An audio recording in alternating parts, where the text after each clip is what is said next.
Eh bien bonjour, après avoir essayé en test presse la toute dernière 308 dans la région de Nice, nous avions hâte de pouvoir prendre le volant de cette nouvelle berline dans des conditions normales de circulation pour pouvoir un peu avoir des ressentis un peu plus approfondis avec une expérience de conduite un peu plus longue.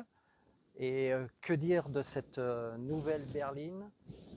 Personnellement, notre coup de cœur 2021 avec cette couleur fabuleuse qui ne laisse personne indifférent dans une version GT Pack hybride 225 chevaux boîte 8, tout un programme qu'on va vous faire découvrir un petit peu plus en détail. La sortie de la nouvelle Peugeot 308 est l'occasion pour Peugeot de dévoiler sa nouvelle identité de marque et son blason.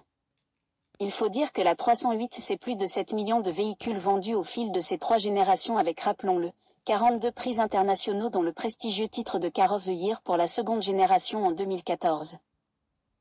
Bien sûr, le renouveau stylistique avec le succès des Peugeot 508, 2008, 3008 et 208 n'est plus à démontrer et depuis début 2021, Peugeot s'impose comme le constructeur leader des véhicules particuliers avec une part de marché de plus de 18% malgré la crise du Covid, combinée maintenant à la pénurie des composants électroniques. Gageons que cette nouvelle Peugeot 308 poursuivra la success story de la marque au Lyon. Pour cela, Peugeot assume de ce fait son identité agressive avec ses nouveaux feux avant et arrière très stylistiques, rappellent les crocs et les griffes de la lionne, qui sont des éléments du design clé des nouvelles Peugeot pour affirmer à eux seuls l'identité de la marque en les rendant identifiables au premier coup d'œil de jour comme de nuit. Cette nouvelle Peugeot 308 est donc la première, depuis le lancement du nouveau design Peugeot, à porter le nouveau blason qui est le 11e depuis sa création en 1850 et qui a été pensé pour être encore plus racé, plus qualitatif et pour ma part encore plus élégant car il incarne ce qui a fait Peugeot hier, ce qui fait Peugeot aujourd'hui, par une montée en gamme instaurée et assumée. La forme du capot, plus long et plus bas, vient renforcer cette image d'agressivité, et que dire de ce superbe coloris vert olivine, proposé gratuitement, que je trouve personnellement superbe et qui vient asseoir ce look féroce et dynamique. Cette dynamique fluide et agressive se poursuit sur les côtés. Les traits de style sont saillants tout en étant courbés, ce qui permet d'épouser les formes de la carrosserie avec finesse. Tous ces éléments de design réunis lui donnent un caractère unique tout en lui assurant une allure séduisante.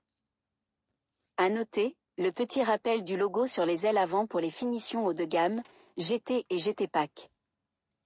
L'arrière n'est pas en reste non plus avec ses hanches larges et ses profils de carrosserie marqués qui accentuent ses formes et affirment son statut. Les feux arrière très fins, représentant les griffes sont reliés par un bandeau noir. C'est la mode des bandeaux me direz-vous, sauf qu'ici il n'est pas lumineux. En effet, il s'agit ici d'un effet de style pour concentrer le regard sur les feux stop et les clignotants. Par contre, dommage d'avoir intégré les feux de recul et les feux anti-brouillard au bas du pare-choc à côté des sorties d'échappement chromées. Côté design, j'avoue qu'en cours d'essai j'ai rarement vu autant de réactions positives, de pouces levés sur la route. Quand je vois le nombre de personnes qui ont suivi de regard notre nouvelle Peugeot 308 en essai, je me dis qu'elle est incroyablement clivante et que son design global doit être vraiment réussi, car il ne laisse personne indifférent dans un sens comme dans l'autre. Mais gageons qu'elle aura le succès qu'elle mérite. Côté intérieur, la montée en gamme est bien présente et Peugeot a mis le paquet pour s'affirmer dans le premium. Les traits de design donnent un réel dynamisme à l'intérieur. La sobriété reste tout de même de mise avec très peu de couleurs. Exception faite sur le dessus de la planche de bord avec des surpiqûres couleur carrosserie et des bandeaux LED au niveau des portières. L'utilisation de matières et textures différentes comme le glossy, l'alu brossé ou encore l'effet carbone casse la monotonie de l'intérieur. Vous l'aurez compris, cette nouvelle Peugeot 308 affiche clairement une montée en gamme évidente. Dès la prise en main, en mode 100% électrique, les premières impressions sont excellentes.